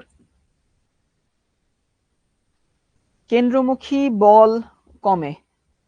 কেন্দ্রমুখী বল কি কমে? কোয়ান্টাম সংখ্যা বাড়লে কি বাড়ে? কেন্দ্রমুখী বল কি কমে?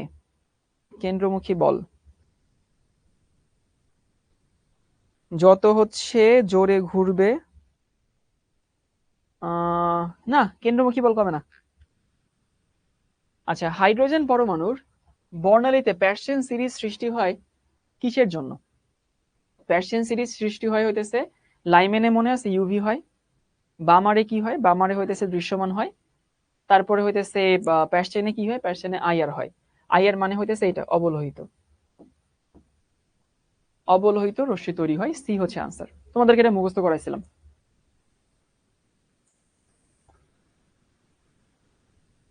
পরের প্রশ্নে আসে, বোর পরমাণু মডেল ব্যাখ্যা করতে পারে। চলো দেখি কি কি ব্যাখ্যা করতে পারে। পরমাণু তড়িৎ নিরপেক্ষতা, পারমাণবিক বর্ণালী, কক্ষপথের আকার। আচ্ছা, প্রথমত পরমাণু তড়িৎ নিরপেক্ষতা, ইনফ্রারেড মানে হইতেছে আইআর। দেখো, হ্যাঁ বোর মডেল কিন্তু পরমাণু নিরপেক্ষতা ব্যাখ্যা করতে পারে, কারণ ভাই ভিতরে যতগুলো ইলেকট্রন আছে, মানে প্রোটন আছে, বাইরে ততগুলো ইলেকট্রন আছে। সো এটা বোর কেন, রাদারফোর্ডও ব্যাখ্যা করতে পারে। আর রাদারফোর্ড যা ব্যাখ্যা করতে পারে বোর তা ব্যাখ্যা করতে পারে। সো নিরপেক্ষতা ব্যাখ্যা করতে পারে বোর, এটা নিয়ে কোনো সন্দেহ নাই। পারমাণবিক বর্ণালী, হ্যাঁ অবশ্যই ব্যাখ্যা করতে পারে, যদিও সবার পারে না, বাট ম্যাক্সিমাম পারমাণবিক বর্ণালী হাইড্রোজেন, হিলিয়াম এগুলো ব্যাখ্যা করতে পারে। কক্ষপথের আকারও ব্যাখ্যা করতে পারে, কারণ কক্ষপথ ওই যে আমরা বলছিলাম যে প্রথম শক্তি স্তর আর বের করতে পারি আমরা বোরের উপর ভিত্তি করে। তো তুমি যদি আর বের করতে পারো, আকারও বের করতে পারো। তার মানে এখানে আনসার হচ্ছে সবগুলা।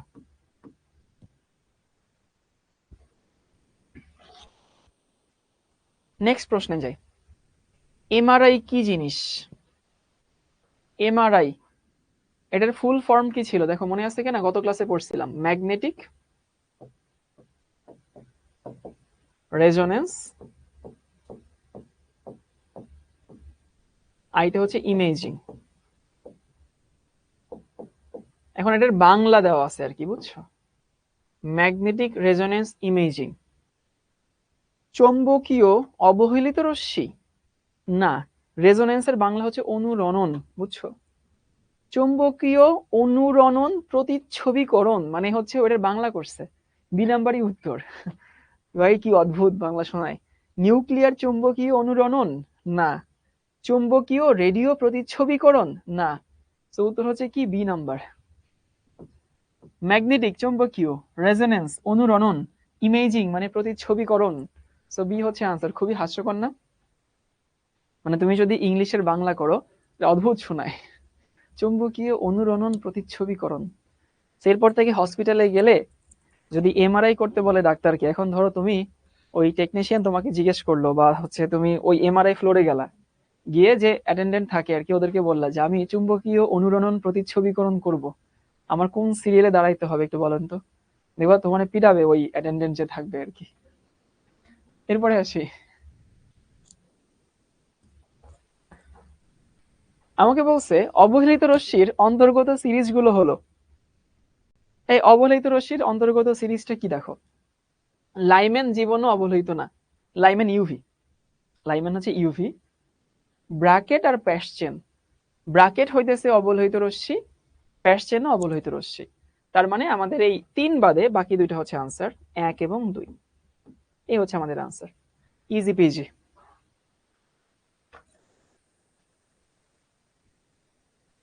নেক্সট প্রশ্নে আসি।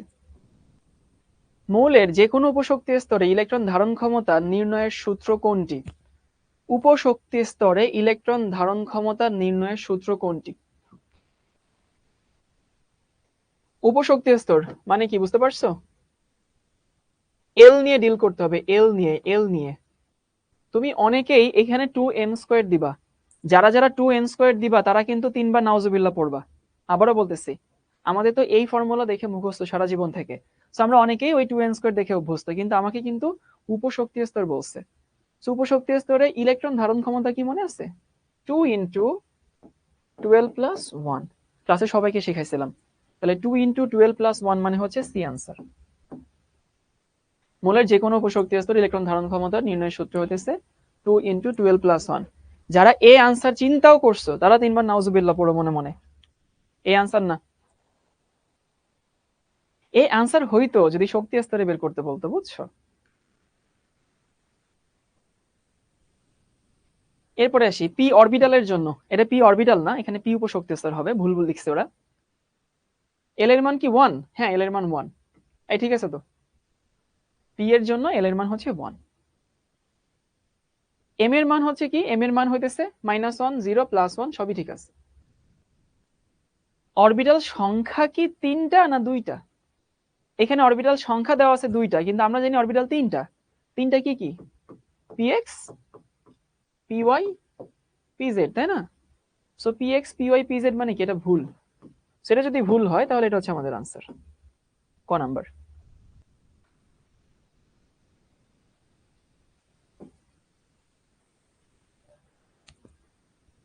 নেক্সট প্রশ্নে যাই আমরা। রোগ নির্ণয়ে এমআরআই পরীক্ষার ক্ষেত্রে, এটা তোমাদেরকে গত ক্লাসে শিখেছি, দেখো তো প্রথম স্টেটমেন্টটা ঠিক আছে কিনা। তোমাদের অনেকক্ষণ ধরে বুঝাইছিলাম যে এমআরআই পরীক্ষার মূলনীতি এনএমআর পরমাণুর মূলনীতির সাথে সম্পর্কিত। মানে তোমাদেরকে মেইনলি শিখাইছিলাম এইটা, যে এমআরআইটা এনএমআর কনসেপ্টের উপর প্রতিষ্ঠিত। সো প্রথম স্টেটমেন্টটা ঠিক আছে, যে এমআরআইটা হইতেছে এনএমআর মূলনীতির উপর প্রতিষ্ঠিত। এমআরআই পরীক্ষায় আইআর তরঙ্গ ব্যবহার করা হয়। এই আইআর তরঙ্গ ব্যবহার করা হয় না রেডিও ব্যবহার করা হয়। তার মানে আমাদের 2 নাম্বারটা ঠিক না, 2 নাম্বারটা ভুল। মনে আছে তোমাদেরকে বলছিলাম এমআরআইটা ম্যাক্সিমাম জায়গায় পড়ানো হয় না, কিন্তু এখান থেকে পরীক্ষায় প্রশ্ন আসে। সো 2 নাম্বার ভুল। এমআরআই পরীক্ষায় তো এই যে আইআর না, রেডিও ওয়েভ ব্যবহার করা হয়। এমআরআই পরীক্ষায় রেডিও তরঙ্গ ব্যবহার করা হয়, এটা কিন্তু ঠিক আছে। তার মানে আমাদের 1 এবং 3 নম্বর সঠিক উত্তর। 1 ও 3 হইতেছে এই যে আছে, গ নাম্বার। সি হচ্ছে আনসার। ইয়েস, সি হচ্ছে আনসার।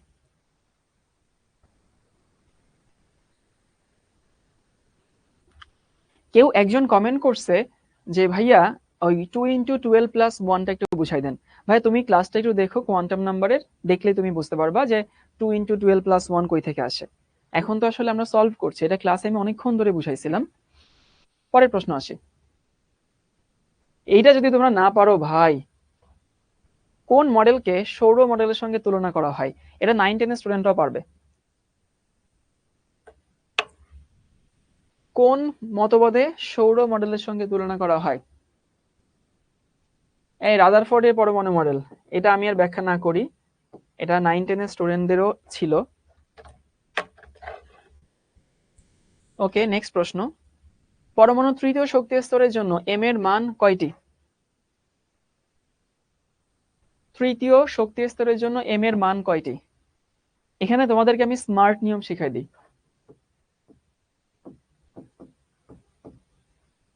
মানে যদি তুমি স্মার্ট হতে চাও তাহলে তুমি কেমনে চিন্তা করবা, অথবা তোমার জায়গায় যদি আমি থাকতাম তাহলে আমি কেমনে চিন্তা করতাম। এই সবার কি মনে আছে যে এম এর মান আসলে কি বোঝায়? এই এম এর মান কয়টি যা অরবিটাল সংখ্যাও তাই বোঝায়। কাঁচা বাচ্চারা মনে আছে? অ্যাকচুয়ালি এম এর মান দিয়ে কি বোঝায়? এম এর মান দিয়ে অরবিটাল বোঝায়, মনে আছে? যে এম এর যদি 3টা মান হয় 3টা অরবিটাল, এম এর যদি 6টা মান হয় 6টা অরবিটাল, 5টা হইলে 5টা অরবিটাল। তাহলে এম এর মান চাইছে পরমাণু শক্তি স্তরে, আলটিমেটলি আমাকে অরবিটাল সংখ্যা চাইছে। তো তৃতীয় শক্তি স্তরে অরবিটাল কয়টা মনে আছে? N square. এন স্কয়ার মানে কয়টা? 9টা। সুতরাং এখানে অরবিটাল কয়টা? 9টা। এই হচ্ছে স্মার্ট নিয়ম। আর খ্যাত নিয়ম কি জানো? খ্যাত নিয়ম হইতেছে তুমি করে করে বের করবা, যে এন এর মানের জন্য এল এর মান বের করবা, এল এর মানের জন্য আবার এম এর মান বের করবা। বহুত প্যারার জিনিস ভাই, কিন্তু এটা হচ্ছে স্মার্ট নিয়ম, যে 9টা অরবিটাল পসিবল। অরবিটাল 9টা মানে এম এর মান হচ্ছে 9টা। পরের প্রশ্নে আসি। কোন সেটটির ইলেকট্রন সংখ্যা সমান? এই জীবনেও ক্যালসিয়ামের ইলেকট্রন সংখ্যা সোডিয়ামের ইলেকট্রন সংখ্যা সমান হবে না। ওই জীবনেও ক্যালসিয়াম আর সোডিয়ামের ইলেকট্রন সংখ্যা সমান হবে না। পটাশিয়াম, ক্লোরিন, ম্যাগনেসিয়াম, ম্যাগনেসিয়ামের ইলেকট্রন সংখ্যা হচ্ছে 10টা, আর পটাশিয়ামের হইতেছে 20টা। এরাও জীবনও সেম হয় না। সোডিয়াম, ম্যাগনেসিয়াম, অ্যালুমিনিয়াম, ক্লোরিন, ক্লোরিনের জীবনও সেম হবে না। ক্লোরিনের ইলেকট্রন হচ্ছে 18টা। ডি হচ্ছে আনসার। এই পটাশিয়াম হচ্ছে 21 ছিল, সে একটা দান করছে মানে 20টা হয়েছে। ক্যালসিয়ামে ছিল হইতেছে 22টা, সো 22টা থেকে সে 2টা দান করছে, 20টা। স্ক্যান্ডিয়াম 23টা ছিল, এখন 20টা আছে। সিএল মাইনাস ছিল হইতেছে 17টা। ও সরি সরি সরি সরি, এটাও 18, এটাও 18, এটা 18, এটা 18। 19 ছিল, একটা দিয়ে দিচ্ছে আর কি। সবগুলোতে 18টা করে ইলেকট্রন আছে। পরের প্রশ্নে আসি। বোর পরমাণুতে একটি বোর ইলেকট্রন চতুর্থ শক্তি স্তরে একটি পূর্ণ আবর্তন করতে কয়টি পূর্ণ তরঙ্গ সৃষ্টি করবে? এই যে চতুর্থ শক্তি স্তরে, তোমাদেরকে মনে আছে কাচ্চা বাচ্চারা, যে 2πr সমান n ল্যামডা। বলছিলাম যে একটা ইলেকট্রন যততম শক্তি স্তরে থাকে ততগুলো পূর্ণ কম্পন সম্পন্ন করে। তাহলে চতুর্থ শক্তি স্তরে সে কয়টা সম্পন্ন করবে? 4টা। Easy PG. মানে ব্যাপারটা ছবিতে যদি দেখে, যারা ক্লাস করনি তারা এটা বুঝবা না। চতুর্থ শক্তি স্তর হইলে মোটামুটি হইতেছে এরকম হবে। এটা তিনটা হয়ে গেছে, হয়নি? 1 2 3 4।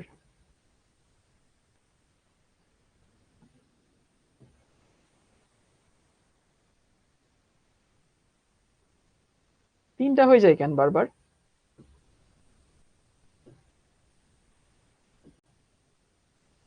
এই হচ্ছে চতুর্থ শক্তি স্তর। পরের প্রশ্ন আসে, চতুর্থ শক্তি স্তরে মোট অরবিটাল সংখ্যা কয়টা? এখানে শক্তি স্তর চাইছে, মানে তোমাকে এন এর মান দেওয়া আছে 4। এখন এন এর মান থেকে অরবিটাল সংখ্যা কয়টা? এন এর মান থেকে অরবিটাল সংখ্যা হইতেছে এইটা, এন স্কয়ার, তাই না? তোমাদেরকে বলছিলাম এন এর মান থেকে বের করার ফর্মুলা হচ্ছে এন স্কয়ার, আর এল এর মান থেকে বের করার ফর্মুলা হইতেছে 12 + 1। তাহলে এন স্কয়ার মানে কয়টা? উত্তর হচ্ছে 16টা। দেখো ইজি পিজি জিনিস। চতুর্থ শক্তি স্তরে 16টা অরবিটাল আছে। গুড, সবাই পারছো। 31 নম্বর প্রশ্ন, নিচের কোন আয়ন অথবা আয়নগুলোর ইলেকট্রন সংখ্যা আর্গন পরমাণুর ইলেকট্রন সংখ্যার সমান? মানে আর্গনের কয়টা জানো? 18টা। তো আমাকে বলছে কার 18টা ইলেকট্রন আছে। তাহলে কার 18টা? ক্যালসিয়ামের 18টা, ঠিক আছে। এই অ্যালুমিনিয়ামের কি 18টা? এটা হচ্ছে 18, কোনো সমস্যা নেই। অ্যালুমিনিয়ামের আছে হচ্ছে 10টা। অ্যালুমিনিয়ামের কিন্তু 18টা না, অ্যালুমিনিয়াম 13 ছিল, 13 থেকে 3টা দিয়ে দিয়েছে, 10টা আছে। ক্লোরিনের আবার 18টা। তাহলে 1 এবং 3, 1 এবং 3 কোথায় আছে? গ নম্বরে আছে। হ্যাঁ, সি হচ্ছে আনসার। এই যারা আগেরটাতে 2n² বলতেছো ভাই, 2n² কিন্তু হচ্ছে আমার অরবিটাল সংখ্যা না, 2n² ইলেকট্রন সংখ্যা। ইলেকট্রন সংখ্যা যা হয় অরবিটাল সংখ্যা তার অর্ধেক হয়। এরপরে আসি, বোর মডেল ব্যাখ্যা করতে পারে কি পারে? লিথিয়াম প্লাস আয়নের বর্ণালী? না, পারে না। কিন্তু বোর মডেল কিন্তু ব্যাখ্যা করতে পারে হচ্ছে এক ইলেকট্রন। লিথিয়াম প্লাসে ইলেকট্রন একটা না, লিথিয়াম প্লাসে 2টা থাকে। হিলিয়াম প্লাস হইলে হয়তো, বুঝো কিনা? বোর মডেল বলছে বাবা আমি ব্যাখ্যা করতে পারি, কিন্তু কাদেরকে? যাদের ইলেকট্রন একটা আছে। সো এইটা যদি ভুল হয় ভাই, আমার এটা হচ্ছে আনসার, আমার আর কিছু দেখাই লাগবে না। তাই একটু দেখি, কৌণিক ভরবেগের মান NH/2π, ঠিক আছে, আবর্তনশীল ইলেকট্রনের শক্তি শোষণ ও বিকিরণেও ব্যাখ্যা করতে পারে। সো প্রথমটা হচ্ছে ভুল। পরের প্রশ্নে আসি। নিকেলের কতগুলো ইলেকট্রনের ক্ষেত্রে N+L এর মান 4 হয়? ওকে, যেখানে L এর মান হচ্ছে 1। অনেক সুন্দর একটা প্রশ্ন। যেখানে L এর মান হইতেছে 1। আচ্ছা, L এর মান 1 মানে বুঝো তো, এটা হইতেছে P নিয়ে কথা বলছে আমাদেরকে, বুঝো কিনা?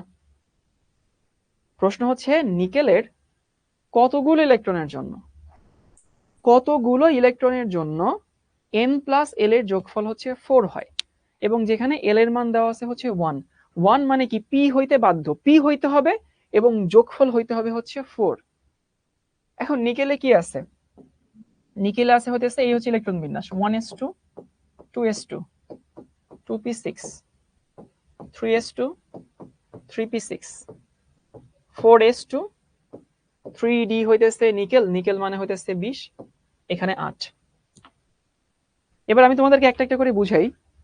প্রথমত, এটা কি আসলে এই 1s হবে? 1s জীবনে আমাদেরকে বলে নাই, কারণ ওই যে পি বলছে এল এর মান 1 দেওয়া আছে। 1s হবে না, 2s হবে না, 3s হবে না, 4s হবে না, এটাও হবে না, বুঝো কিনা? কারণ এই যে আমাদেরকে পি দেওয়া আছে, এল এর মান 1 মানে তো পি, তাহলে এইটা হতে পারে আর এটা হতে পারে। সো আমরা এখন দেখবো এদের মধ্যে কাদেরকে বলছে। এটা হতে পারে, এটাও হতে পারে। ভাই এইখানে 2 আর পি এর জন্য 1, এখানে যোগফল কত থাকে? 3 থাকে না, বুঝো? এন এবং এল এর যোগফল, এন এর মান 2, এল এর মান 1, যোগ করলে থাকে 3। তার মানে এইটাও না। অর্থাৎ 3p, এইখানে দেখো n এর মান 3, p এর মান 1, এইখানে যোগফল থাকে 4। তার মানে আমাদেরকে এইটা নিয়ে ডিল করতে বলছে, শুধু এইটা। এবং সেখানে মোট কয়টা ইলেকট্রন থাকে? সেখানে মোট p এর ক্ষেত্রে 6টা ইলেকট্রন থাকে। তাহলে আনসার হচ্ছে 6। বুঝিয়ে আছি বাচ্চা বাচ্চারা?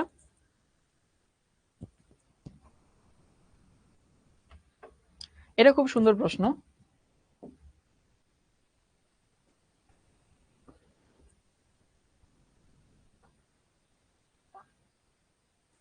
নাবিহা বলছে সেই একটা এমসিকিউ ছিল। হ্যাঁ, আসলে সেই একটা এমসিকিউ ছিল। এরপরে দেখি আমরা পরের প্রশ্নে যাই। হাইড্রোজেন পরমাণু চতুর্থ কক্ষপথের ব্যাসার্ধ এত হলে ওই কক্ষে ইলেকট্রনটির গতিবেগ কত? মানে দেখো তোমাকে আর দেওয়া আছে, আর দেওয়া আছে, ভি বের করতে বলছে। সো আর দেওয়া আছে, ভি বের করতে বলছে, মানে কি? আমরা কি জানি? এম ভি আর সমান এন ইন্টু এইচ বাই হইতেছে 2π। তো যেহেতু বলছে চতুর্থ শক্তি স্তর, তাহলে চতুর্থ শক্তি স্তর মানে কি হবে? এম ভি আর সমান এন এর মান হচ্ছে 4 ইন্টু এইচ বাই হচ্ছে 2π। এই কাঁচা বাচ্চারা, তোমাদের কি মনে আছে যে এই সমীকরণে আমি কোনো সিস্টেমে নিতে বাধ্য না? আমার মন চাইলে আমি এসআই তে নিব, আমার মন চাইলে আমি সিজিএস এ নিব। তুমি বাধ্য 3টা ইকুয়েশনে ছিল, একটা হইতেছে ভি এর ইকুয়েশন, আর এর ইকুয়েশন এবং ই এর ইকুয়েশন। বাট এটা তো বোর্ডের স্বীকার্য, তুমি চাইলে এখানে যে কোনো কিছুতেই নিতে পারো। এবং আমাদের যেহেতু সব হচ্ছে এই যে মিটার, কেজি, এবং এখানেও এসআই দেওয়া আছে, আমি এসআই তে নিচ্ছি। আমাকে চাইছে কত? আমাকে চাইছে হইতেছে ভি এর মান। তো তুমি যদি বসাও, তাহলে উপরে কি থাকে? উপরে থাকে হইতেছে 2 ইন্টু 6.626 10⁻⁻34 পাই মানে 3.1416। এম আর আর নিচে চলে যাবে। এম এর মান তো আমরা জানি 9.11 10⁻31, আর হচ্ছে 7.5 10⁻10। তাহলে এখানে থাকে হচ্ছে সি হচ্ছে আনসার।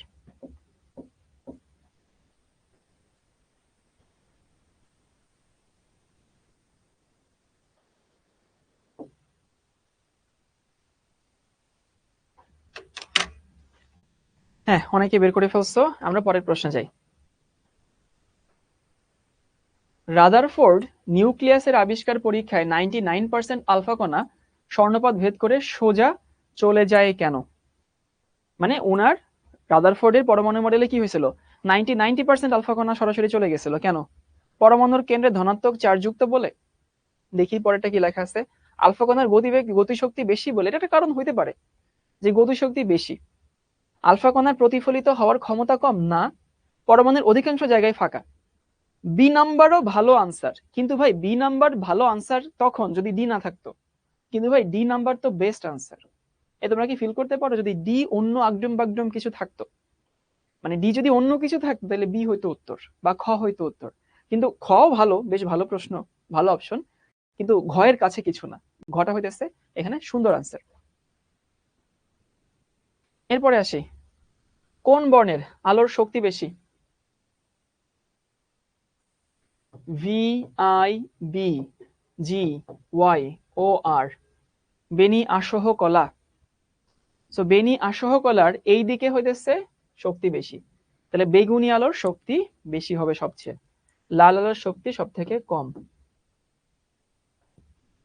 এই লালের শক্তি সব থেকে কম যারা হইতেছে ইয়া বলতেছো, এই পাশে হইতেছে ল্যামডা হচ্ছে মিনিমাম, আর এই পাশে ল্যামডা হয় ম্যাক্সিমাম। ল্যামডা যদি মিনিমাম হয় এনার্জি বেশি হয়।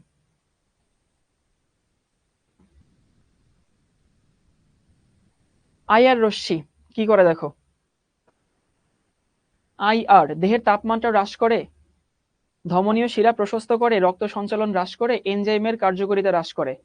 আইআর হইতেছে ধমনী এবং শিরা কি করে, প্রশস্ত করে। তোমাদেরকে আইআর এর ব্যবহার পড়তে বলছিলাম, মনে আছে? বলছিলাম মিডিল আইআর কি করে। মিডিল আইআর হইতেছে জৈব যৌগের মূলক শনাক্তকরণে ব্যবহৃত, এটা আমরা এখন পড়বো না।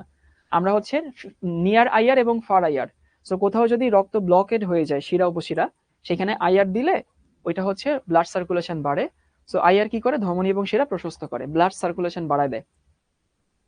পরে আসি, জাল টাকা শনাক্তকরণে ব্যবহৃত আলোর তরঙ্গ দৈর্ঘ্য কত? খুব সুন্দর প্রশ্ন। জাল টাকা শনাক্তকরণে ব্যবহৃত মানে কি হয়, ইউভি হয় না? এখন তোমাকে দেখাইতে হবে ইউভি আসলে কোথায় আছে। ইউভি হইতেছে 10 ন্যানোমিটার থেকে 380 ন্যানোমিটার। সো টেকনিক্যালি এই প্রশ্নে তোমাকে চাইছে যে বাবা ইউভি কোন অঞ্চল থেকে কোন অঞ্চল, ইউভির রেঞ্জটা তুমি বলো। সো প্রশ্ন বলছে জাল টাকা শনাক্তকরণে, তার মানে প্রশ্ন হইতেছে ইউভির রেঞ্জটা কত।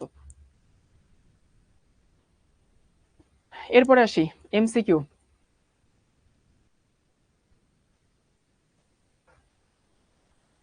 এটা কি দেওয়া আছে দেখি। পর্যায় 1, 2, 3, 4, 5 গ্রুপ 2 এর মৌল। তাহলে গ্রুপ 2 পর্যায় 2 সেই মৌলটা কে বলো তো ভাই? সেই মৌলটা হচ্ছে বেরিলিয়াম। এইখানে হচ্ছে ম্যাগনেসিয়াম, আর এইখানে হচ্ছে ক্যালসিয়াম, তাই না?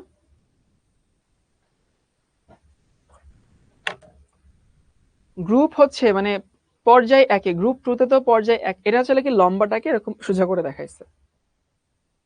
গ্রুপ 2 এর মৌল পর্যায় 1 তো কোনো কিছু নাই। 2 এর ক্ষেত্রে হচ্ছে বেরিলিয়াম, গ্রুপ 2 পর্যায় 2, গ্রুপ 2 পর্যায় 3 ম্যাগনেসিয়াম, ক্যালসিয়াম, তারপর হচ্ছে বেরিয়াম। ওকে, এক্স ওয়াই জেড মৌলসমূহের শেষ কক্ষপথে কয়টি স্পিন কোয়ান্টাম শেষ কক্ষপথে কয়টি স্পিন কোয়ান্টাম সংখ্যা থাকে? এখন দেখো এই যে বেরিলিয়ামের শেষে কি আছে, এটা শেষে 2s2 পাবা, তুমি দেখবা এটা শেষে তুমি 3s2 পাবা, এটা শেষে 4s2 পাবা। ম্যাগনেসিয়ামের ক্ষেত্রে করে দেখো। আচ্ছা আমাকে দারথি সিদ্দিকি বলছে স্যার ইউভি রশ্মি 230 থেকে 375 ন্যানোমিটার হবে না, না 10 থেকে 380। এটা হচ্ছে 5s2, মানে দিন শেষে s2 থাকে। s2 থাকে মানে কি, দুইটা ইলেকট্রন থাকে, একটা হচ্ছে প্লাস হাফ আর একটা হচ্ছে মাইনাস হাফ। তাহলে কয়টি স্পিন কোয়ান্টাম সংখ্যা? দুইটা স্পিন কোয়ান্টাম সংখ্যা। এটা আমাদের আজকের দিনের লাস্ট প্রশ্ন, এরপরে তোমাদের জন্য হোমওয়ার্ক আছে কিছুগুলো। ক্রোমিয়াম পরমাণুতে অযুগ্ম ইলেকট্রনের সংখ্যা কয়টি? কয়টি কাঁচা বাচ্চারা? 6টা না? কিছুক্ষণ আগে করে বের করছিলাম। এস এর একটা বিজোড় এবং পি এর 5টা বিজোড়। সো আরো কিছু হোমওয়ার্ক আছে, এগুলো তোমাদেরকে তোমরা বাসায় অবশ্যই চেষ্টা করবা, এবং রাফা তোমাদেরকে হচ্ছে ফেসবুক গ্রুপে সলভ করে দিবে এগুলা। যদি কেউ না পারো আমি এখানে লিখে দিচ্ছি, রাফা ফেসবুক গ্রুপে। রাফা পরে তো চিনো? আচ্ছা রাফা আপু লিখে, তোমাদের আপু।